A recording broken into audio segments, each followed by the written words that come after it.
Listen closely, because what I am about to explain is something many people avoid hearing, yet it must be delivered honestly. And you are not facing financial pressure because your salary is too small, the economy is unfair, or luck somehow skipped you repeatedly at critical moments in life.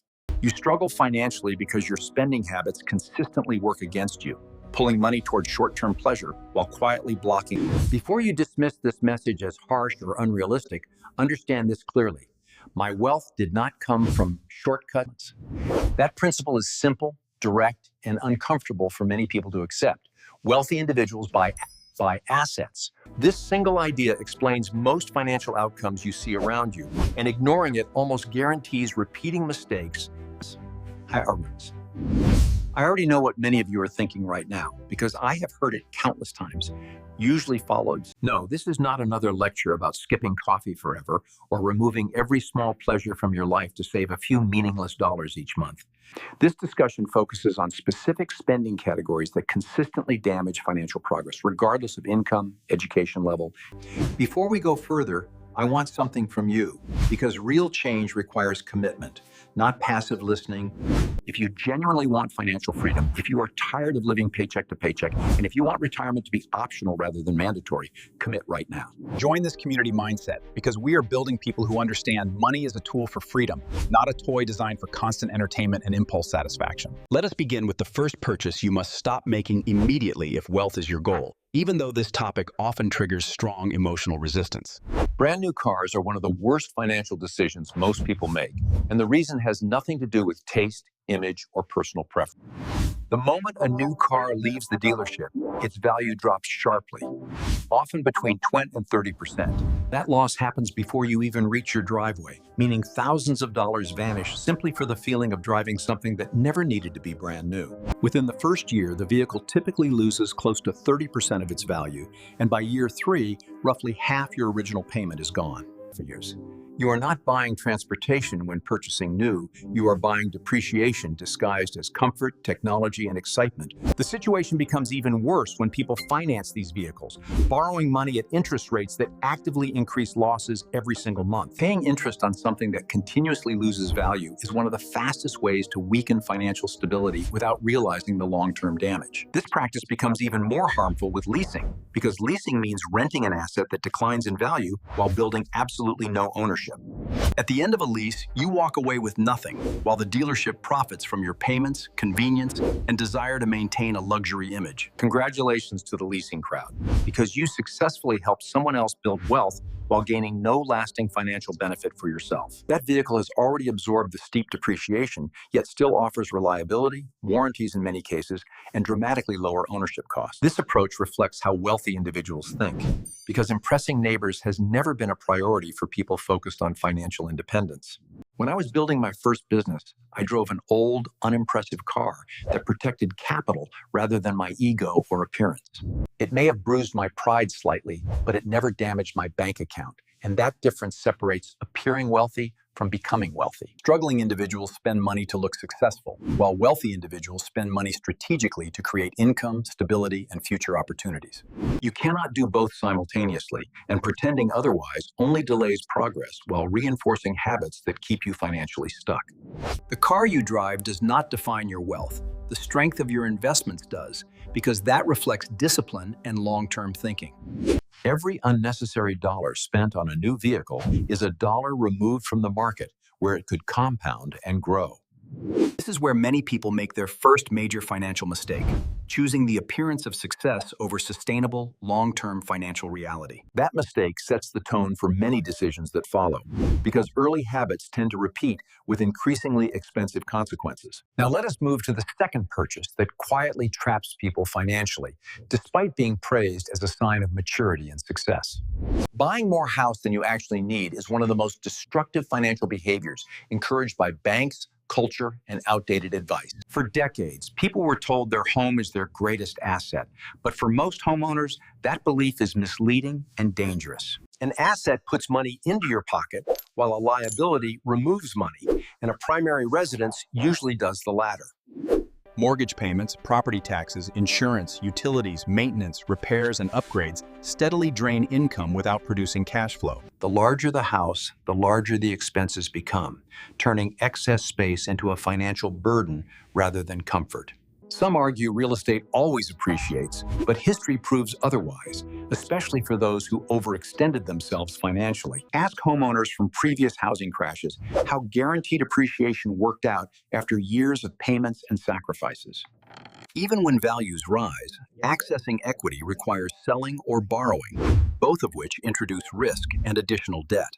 Debt magnifies outcomes, helping disciplined investors while pushing undisciplined spenders deeper into financial pressure. Borrowing to acquire income-producing assets can be productive, but borrowing for excess living space creates obligations without returns. What is alarming is how people maximize approved loan amounts, assuming approval equals affordability, without considering opportunity cost.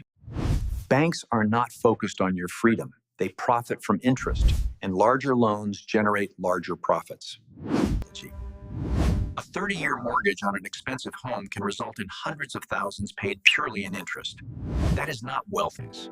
The smarter choice is buying less house than approved and focusing on function instead of luxury features. This explains why many wealthy individuals live modestly, understanding unnecessary housing costs quietly destroy future potential.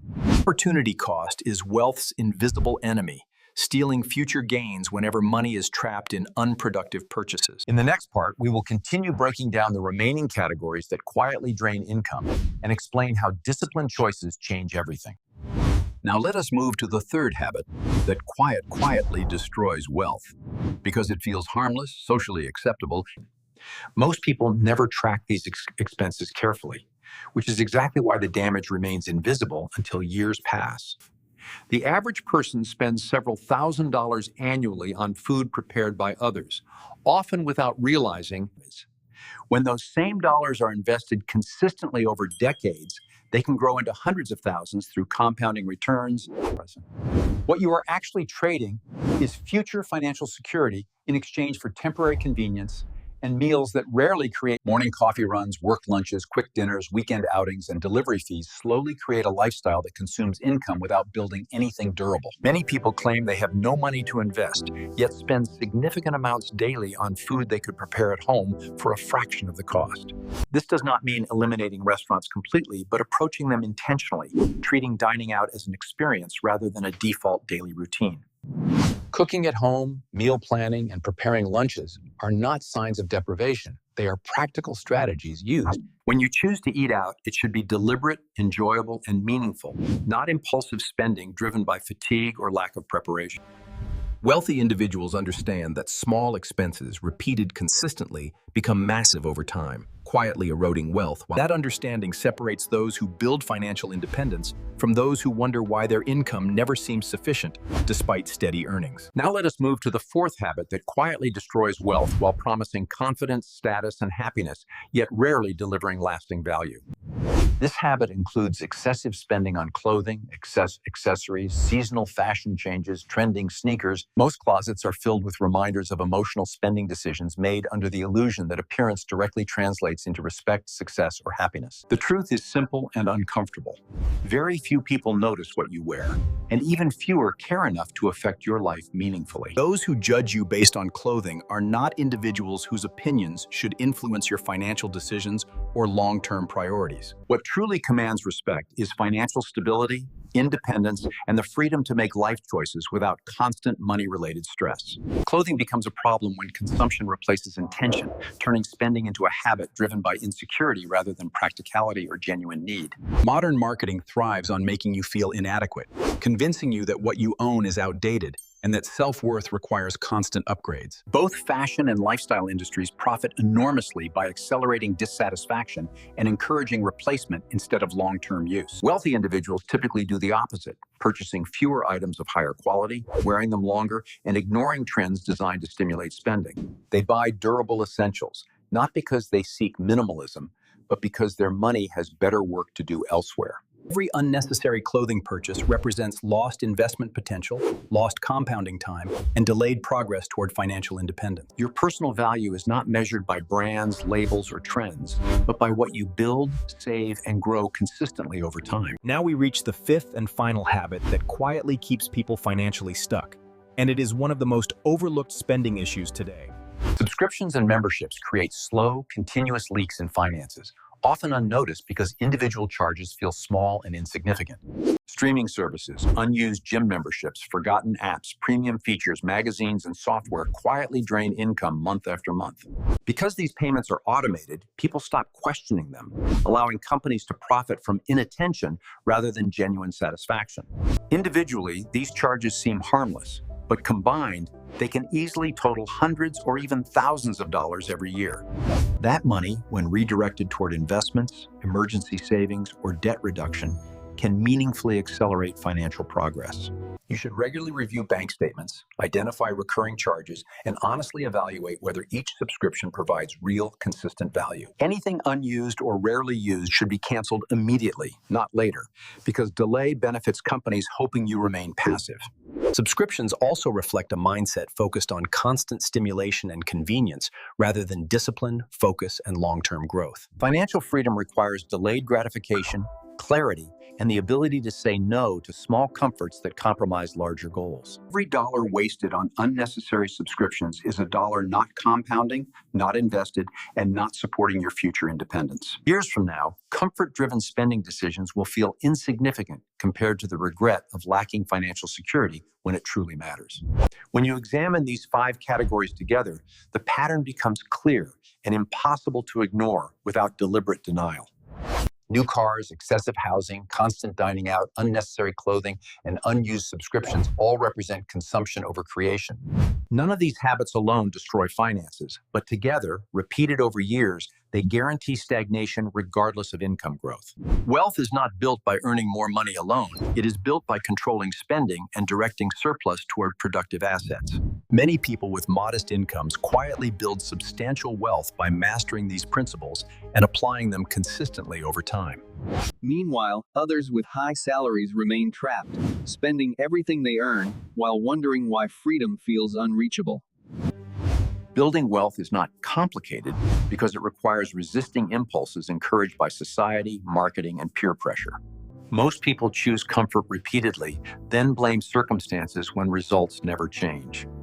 Do not be most people. Progress begins with awareness, continues with discipline, and ends with freedom, earned through consistent, intentional financial decisions. Money does not respond to intentions, excuses, or emotions. It responds only to repeated actions taken consistently over time.